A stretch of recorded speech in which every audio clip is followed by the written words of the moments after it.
Bueno, los saludo, muy buenos días, espero que estén muy bien. Muchas gracias por la invitación a este Congreso de Educación del municipio de Córdoba, con muy buenos amigos que tengo allí. Muchas gracias por su atención, por su tiempo. Siempre en estos tiempos difíciles dedicar tiempo a la formación, a la discusión y la reflexión pedagógica es un compromiso que demuestra la pasión que los educadores y las educadoras tienen por la educación y por sus estudiantes. Y voy a hacer una breve presentación tratando de introducir algunas ideas que están presentes en un documento publicado recientemente por la Fundación Santillana, que se titula ¿Qué hay que aprender hoy? De la escuela de las respuestas a la escuela de las preguntas. Ahí está la tapa del documento que se puede acceder libremente en internet y que pueden ustedes después complementar a esta conversación, esa lectura, y ahí tienen también muchos de los autores que voy a mencionar en este pequeño espacio de compartir ideas, de tratar de disparar reflexiones que están ya presentes en las aulas y que quizás también son parte de un camino a recorrer en medio de un tiempo muy difícil, ¿no? Donde el espacio para repensar lo que hacemos tiene que convivir con las urgencias y con el responder a la situación de nuestros estudiantes hoy.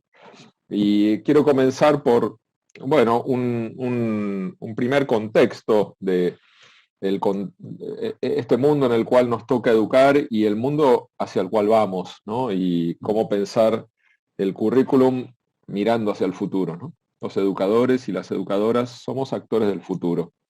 Vivimos como disociados en el tiempo, vivimos educando hoy para un mundo del mañana. Somos quizás quienes tienen la obligación de mirar hacia adelante para preparar a nuestros estudiantes para ese futuro, para prepararlos no para adaptarse únicamente, sino también para transformar el futuro. Con lo cual, esta presentación va a intentar partir de algunas de las condiciones en las cuales quizás tenemos que pensar y sobre las cuales redefinir las prioridades y el campo de la enseñanza y del currículum. Y voy a ser muy breve, pero como también es parte de un ejercicio de pensar hacia adelante distintas dimensiones que están cambiando, algunas muy abruptamente, algunas todavía un poco más lejos en el tiempo. La primera es la transformación de la economía. Vamos hacia una economía mucho más tecnologizada. Este es un poco un diagrama de lo que se llama la cuarta revolución industrial, la aparición del Big Data, la inteligencia artificial, la realidad aumentada, todas las transformaciones guiadas por la tecnología, por la sociedad de las plataformas, y que requieren nuevas habilidades, nuevas capacidades de nuestros estudiantes que van a interactuar con este mundo del trabajo en el futuro, un mundo del trabajo que requiere menos trabajo automático y más capacidad de reflexión, de interconexión de ideas, de colaboración, de habilidades de comunicación, bueno, de habilidades digitales. En ese sentido, creo que es tanto un campo de preguntas como un campo de oportunidades para la educación, porque formar a personas que van a ser de alguna manera actores, protagonistas, van a ser agentes reflexivos. Se espera que en los trabajos los alumnos se conviertan en sujetos que hacen preguntas, que tienen capacidad de indagación, que tienen iniciativa, tienen creatividad, que son capaces de dialogar con el cambio, y todas esas habilidades son bienvenidas para el sistema educativo, pero también nos desafían a repensar nuestra enseñanza.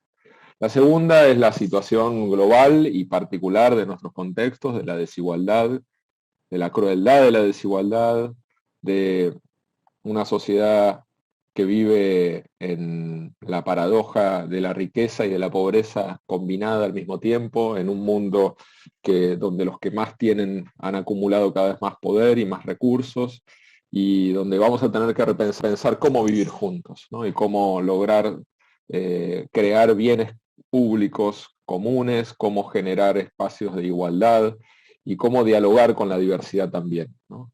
Y el tercer punto tiene que ver también con los diálogos. Vivimos una sociedad tapada por las emociones, las bandas, los odios, las grietas, las fake news, las manipulaciones de nuestras creencias, y tenemos que formar, quizás más que nunca, a nuestros alumnos en el pensamiento crítico, en la capacidad de descifrar lo que el otro está tratando de convencerme. El otro puede ser un partido político o una plataforma o un algoritmo. Y tratar de formar en el diálogo, en la escucha, en la comprensión, en los argumentos, en la empatía. La escuela es el lugar donde tenemos que crear hábitos de respeto por la diversidad y de interacción de las ideas y no de imposición de las ideas. Mucho más importante ahora que nunca y mucho más contracultural en cierto sentido ese rol de la escuela en una sociedad que se grita y que no se escucha. Y en cuarto lugar, un contexto de incertidumbre y de fragilidad, ¿no? Esta es una foto que representa esas imágenes del coronavirus y de la espera y de los barbijos y del distanciamiento, y esa fragilidad que nos ha demostrado y ha desnudado en la pandemia, la fragilidad como seres humanos y la fragilidad como futuro, ¿no? No sabemos qué va a pasar mañana, cómo van a ser las cosas. Vivimos en tiempos muy turbulentos y eso requiere también formar a nuestros estudiantes para estos tiempos, formarlos en la capacidad de resiliencia, de sostenerse en la adversidad, en la capacidad también de adaptarse, de tener la flexibilidad para sobrepasar situaciones que pueden ser muy distintas y muy inesperadas, y de crear colectivos, nuevas formas de comunidad para responder no aisladamente, sino en conjunto. Bueno, estos son algunos de los desafíos, entre muchos, en los cuales la escuela tiene que responder, tiene que reordenarse y priorizar la formación para este futuro que es el mundo en el cual van a vivir y están viviendo nuestros estudiantes. Entonces, ¿qué hay que aprender hoy? Un poco el disparador del documento y de esta presentación. Yo siempre lo pienso como una red, ¿no? Como una red que interactúa entre sí, que tiene grandes nodos y después tiene habilidades, destrezas, contenidos que interactúan entre sí, ¿no? Un nodo es el saber disciplinar, creo que es un nodo que sigue siendo central, lo que podemos comprender como las disciplinas clásicas, y estos son nuestros filtros para ver el mundo. Nuestra capacidad de entender el mundo requiere filtros, requiere teorías, requiere campos científicos que han creado modos de razonar, ¿no? Y el modo de razonar histórico, matemático, el de la literatura, de las artes, el de las ciencias, necesitamos adquirirlos como tales, como modos de filtrar lo que el mundo nos propone o nos envía o nos intenta imponer. Tenemos que ser capaces de pensar científicamente, de usar la matemática para nuestra vida cotidiana, de ser capaces de leer como parte de nuestra forma de expresión y comunicación, de formarnos en la ciudadanía, en las artes, en la educación física, y estos siguen siendo campos centrales de la escuela, ¿no? El segundo gran nodo es el nodo de las destrezas, de aprender también y en interacción con las disciplinas ciertas capacidades de actuar, destrezas vinculadas a la creatividad, al poder de la colaboración, al pensamiento crítico, a tener curiosidad, todas aquellas habilidades que demanda el trabajo y que demanda la ciudadanía como sujetos activos del siglo XXI. Y esto no se hace de manera automática, ni sale solo, sino que hay que planificarlo en la actividad didáctica, hay que saber proponerlo, hay que saber ponerlo en juego en la enseñanza de contenidos. No es algo disociado, sino que interactúa con la enseñanza de los contenidos. El tercer nodo es la personalidad o la formación de la personalidad, y esto tiene que ver con características que queremos que las personas tengan para vivir en la sociedad, para que puedan ser actores y protagonistas, la fortaleza interior, la resiliencia, como decía antes, la capacidad de diálogo, la capacidad de iniciativa, la flexibilidad, es decir, elementos que hacen que uno tenga una identidad y un modo de interactuar con los demás y con la sociedad. Y por último, el último nodo, el de la metacognición, que implica la capacidad de aprender a aprender y sobre todo de valorar qué vale la pena aprender, ¿no? Vamos a tener la necesidad de aprender toda la vida, de volver a formarnos, de de leer críticamente el mundo, y eso requiere también una serie de saberes que no se forman solos, que hay que saber propiciar y que hoy también en medio de la pandemia, con mucho tiempo fuera de la escuela para que nuestros alumnos puedan desarrollar sus habilidades, necesitamos que tengan autonomía para el aprendizaje y que puedan ellos mismos y ellas mismas ser sujetos de aprendizaje más allá de las paredes de las aulas, ¿no? El cambio profundo en este documento se sintetiza de esta manera, es una manera, una metáfora si se quiere, que es tratar de repensar nuestro modelo de educación centrado en aprender a memorizar respuestas, entre paréntesis, para probar, a aprender a hacer buenas preguntas y tener el coraje de buscar las respuestas, ¿no? Y esto uno lo puede ver de una manera como un test casero en las aulas, ¿no?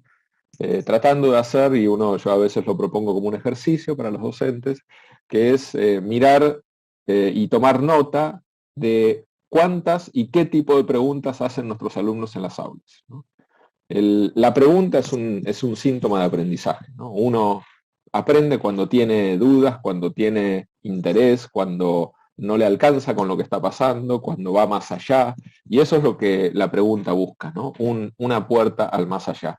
Y entonces si nosotros hacemos una grilla y evaluamos, tomamos nota de las preguntas que hicieron nuestros alumnos, quizás durante toda una semana, podemos saber qué está pasando en sus cabezas, si están o no activamente participando de la clase. Y este es un ejercicio también que nos pone a prueba como docentes, porque tenemos una cierta herencia histórica, una cultura en la cual que los alumnos hagan preguntas quizás era una señal de problema, porque la pregunta puede ponernos como docentes en un lugar de no saber, a veces no sabemos las respuestas a las preguntas de nuestros alumnos, y a veces es más cómodo eh, que no haya demasiadas preguntas, que no haya demasiadas dudas, que la clase siga con un cierto orden, que lo que yo diga más o menos los alumnos lo sigan, lo copien y de alguna manera lo interioricen, ¿no? Y entonces abrir una clase a la pregunta, a la duda, a lo que no sabemos, es también ponernos a nosotros mismos como docentes en riesgo, y quizás también es cambiar nuestra figura de los docentes como aquellos que saben y pensarnos también a nosotros como sujetos de aprendizaje. Y a veces es la pregunta lo que dispara el ir a buscar juntos las respuestas. Me hiciste una pregunta que no sé, bueno, la vamos a buscar juntos y mañana vamos a ver qué encontramos, ¿no?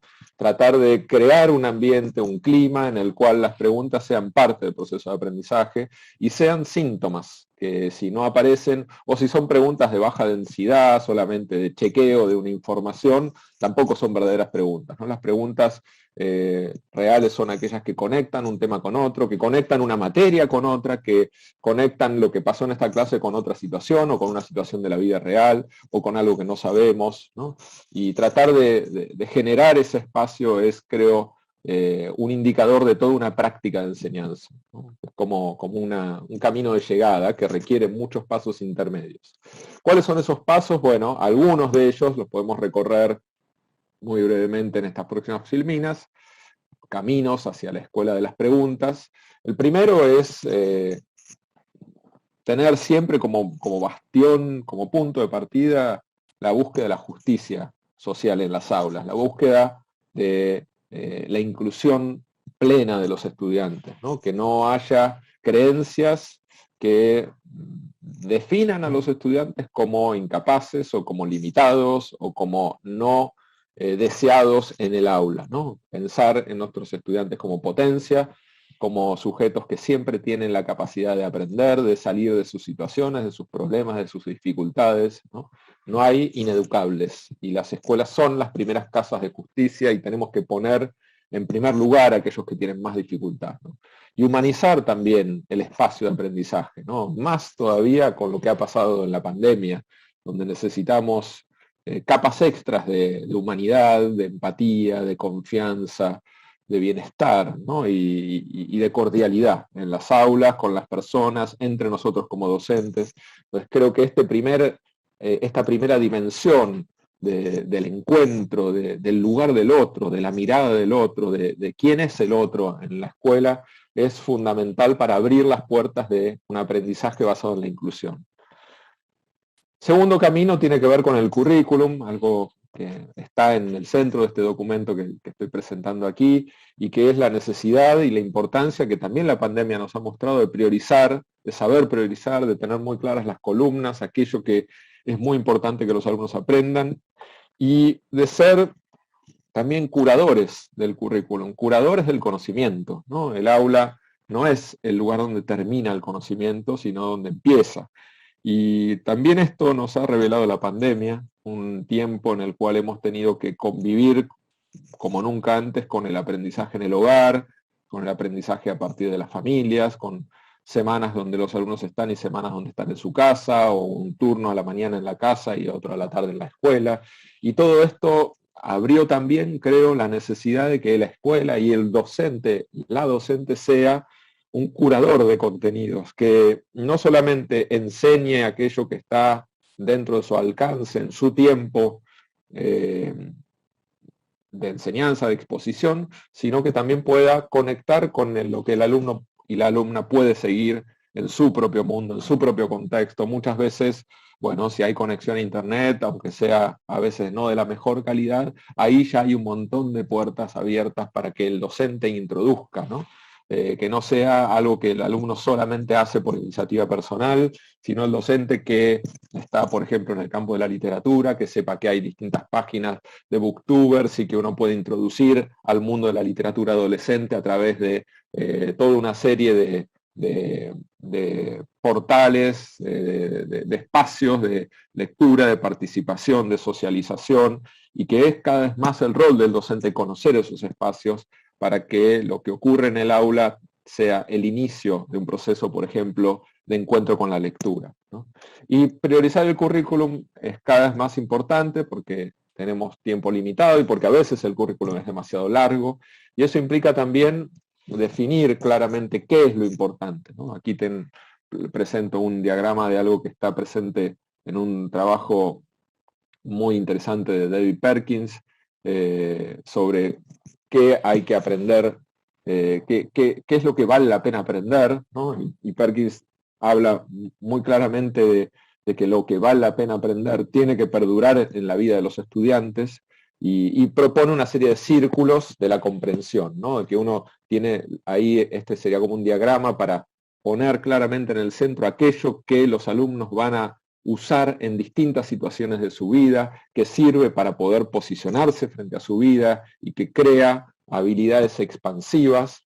En un segundo círculo, aquello que los alumnos deberían conocer, pero ya no comprender de manera profunda, y en un tercer círculo, aquello que deberían familiarizarse, pero de una manera más secundaria, ¿no? Y que esto nos permita ubicar los contenidos de una materia, de un programa, dando prioridad, y que sepamos claramente antes de empezar el año, o cuando nos toca hacer planificación semestral o cuatrimestral, qué es aquello que no pueden dejar de aprender y qué es aquello que podemos dejar más en los costados, ¿no?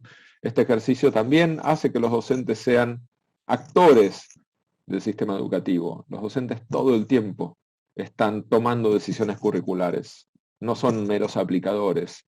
Ponen acentos, ponen tonos, ponen valores, y ponen tiempo en las decisiones del currículum que toman. Hacerlo más consciente y de una manera más programada ayuda a que eso también tenga en nuestros alumnos más impacto y más sentido. El siguiente camino es el de la didáctica, y pensar a la didáctica como diseño, ¿no? Como diseño, los docentes son diseñadores de situaciones y de experiencias de aprendizaje. Cómo lograr que nuestros alumnos disfruten el proceso, que disfruten el viaje, que no sea solamente una obligación, un padecimiento, una serie de actividades sueltas, repetitivas, anacrónicas, que se cumplen y se vacían al mismo tiempo que se cumplen. Trabajar con preguntas, con problemas, pensar el recorrido, los relatos, las historias que hay detrás del aprendizaje, y trabajar mucho por proyectos, ¿no? Que los proyectos conectan, interactúan con la vida de los estudiantes, permiten el trabajo en equipo, permiten la transferencia, que es usar el conocimiento aprendido en situaciones nuevas, ¿no? Y conectan, ¿no? Sacan a los contenidos de sus silos, de sus lugares estancos, de su lugar estanco que después también es muy difícil proyectar en la vida, ¿no? crean las redes de sentido, crean las continuidades. Y quiero dar un ejemplo, entre muchos otros que se podrían dar, pero de cómo pensar la didáctica como un espacio de diseño, de interacción con la vida de los sujetos, con la vida de nuestros estudiantes, y de conectar también incluso entre disciplinas, entre áreas de aprendizaje que muchas veces están muy aisladas entre sí, ¿no? Y el ejemplo que quiero dar, bueno, me gusta mucho el campo de la historia, lo quiero dar con la Segunda Guerra Mundial, ¿no? Uno de los tantos contenidos que podemos pensar que hay que atravesar y que pueden convertirse en un fenómeno, ¿no? Pensar en la enseñanza de un fenómeno, de una situación, una temática que tiene tantas vertientes y tiene tantas ramificaciones que puede ser convertida en un disparador de un montón de visiones y de contenidos de disciplinas, ¿no? La Segunda Guerra Mundial, por ejemplo, puede ser una primera entrada a estudiar la ciudadanía nacional, cómo vivieron la Segunda Guerra Mundial los habitantes de distintos países en situaciones totalmente distintas, los alemanes, los Estados Unidos, los ingleses, los franceses conquistados, los japoneses, es decir, tratar de pensarse desde qué significa la ciudadanía nacional y qué significa la ciudadanía global. ¿Qué significa pensar más allá de las fronteras de nuestros países? Pensar, y además, claramente, en la cultura de la paz, cómo evitar las guerras. Bueno, contenidos de las áreas de ciudadanía. Pensar, obviamente, lo que pasó en la Segunda Guerra Mundial y pensar alrededor de la geografía, de la política, de la historia, cuáles son las tradiciones de los países que se enfrentaron, la negociación, hacer un simulacro de negociación, poner a los alumnos en estos roles de ser Churchill, de ser Stalin, y de cuál habría sido su posición si les hubiese tocado sentarse en la mesa de negociación, guerra, es decir, tratar de ponerlos en distintos lugares y que esos lugares, en primera persona, los ubiquen en la geografía, en la geopolítica, en la historia de los países, ¿no? Es una manera de vivir la historia, de entenderla desde el propio proceso y no desde afuera, ¿no? Desde lejos. Pensar en la Segunda Guerra como un disparador de lo que significó el Holocausto y de lo que significó el proceso de construcción de las mentalidades que llevaron al Holocausto. Pensar en la manipulación de las creencias, en la imposición del odio, en la construcción de una idea de destrucción, de genocidio del otro, y cómo eso también nos puede llevar hoy a pensar las redes de comunicación. Nos puede llevar a pensar cómo hoy también hay maneras quizás no tan extremas, pero terriblemente peligrosas, de construir guetos, de construir posiciones antagónicas que están basadas en el odio, en la persecución al otro, en la manipulación, en la fake news, y quizás este es un contenido para usar en las clases de medios y de comunicación, para ver qué hubiese pasado, por ejemplo, si Goebbels tenía acceso a Facebook, cómo lo hubiese usado el creador, el gran expansor de la ideología nazi, ¿no? Y cómo también la historia nos permite entender el presente, cómo no es nuevo la manipulación de las creencias de las personas, la creación de odio para conquistar al otro, ¿no? Entonces, parece que comunicación, política e historia son todo un eje, que este puede ser un disparador de esa temática. Y puede ser también un disparador del pensamiento más centrado en la filosofía, los dilemas de la moral. Por ejemplo, en si había que tirar o no una bomba atómica en el contexto en el cual se encontraba la guerra en el año 1945. Pensar desde la ética, desde el lugar de los dilemas, de qué hubiese pasado si sí, si no, qué es lo que había que decidir, y poner a nuestros estudiantes en un lugar filosófico de reflexión sobre lo que ocurrió en el pasado y por lo tanto de lo que podría ocurrir en el futuro. Estas son, es un breve ejemplo, las maneras en las cuales pensar el conocimiento como un lugar de actividad, de expansión, de reflexión, y no como un lugar contenido, entre comillas, y como un lugar que se encierra en la respuesta cerrada a una pregunta de un examen, ¿no? Pero también quería agregar un último punto, que es la advertencia cognitiva, porque así como estoy planteando un montón de caminos de innovación, de repensar las prácticas de enseñanza, también tenemos que tener cuidado con que el aprendizaje no viene solamente por disfrute, por placer y por una experiencia que de alguna manera promete un paraíso educativo. También necesitamos el esfuerzo. Y las escuelas son lugares de disciplina, de organización, de rituales, y no tenemos que olvidarnos de eso, ¿no? En este libro de Daniel Williamson, un cognitivista norteamericano, él dice, ¿por qué a los niños o a los estudiantes no les gusta la escuela? Y uno podría pensar que su respuesta sería algo parecido a, bueno, porque la escuela no funciona bien, no sirve, habría que cambiarla. Y no, él dice, no les gusta la escuela, porque en la escuela hay que hacer esfuerzo, porque aprender requiere esfuerzo, y porque a nuestro cerebro no les gusta hacer esfuerzo. Por lo tanto, tenemos que crear la capacidad de romper esos límites cognitivos y crear las rutas para que la escuela sea un lugar donde el esfuerzo valga la pena y sea parte del deber.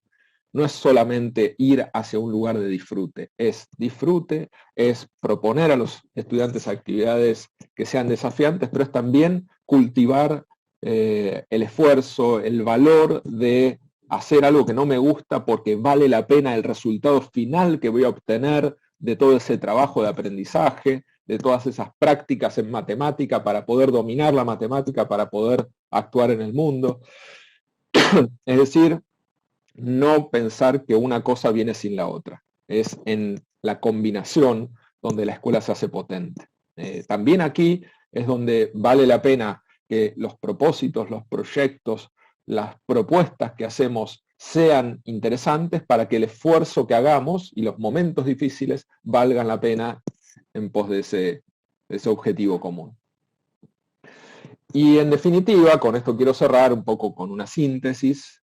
Tenemos que sentirnos como docentes parte de un proceso de interpelación de la educación. Los docentes no son los únicos que pueden interpelar la educación, dependen de sus condiciones de trabajo, de sus salarios, que son lamentablemente muy bajos, del valor social que les da la comunidad y la política, y que a veces no es el suficiente, de sus condiciones de trabajo, de las condiciones socioeconómicas de las familias. Es decir, los docentes tienen un montón de límites, un montón de condiciones, pero en el espacio que tienen, en sus propias aulas, en sus propios colectivos institucionales, son actores de transformación y tienen un poder, ¿no? Aunque sea limitado, tienen un poder. Y cómo potenciar ese poder, cómo fortalecerlo, creo que es tratando de ponerle contenido, ¿no? No es tanto en la abstracción de ser algo que ayude de alguna manera a completar diagramas y a ponerle palabras a muchas cosas que ya están sucediendo. Les mando un muy cordial saludo y mucha fuerza para todos los educadores y educadoras de la provincia de Córdoba.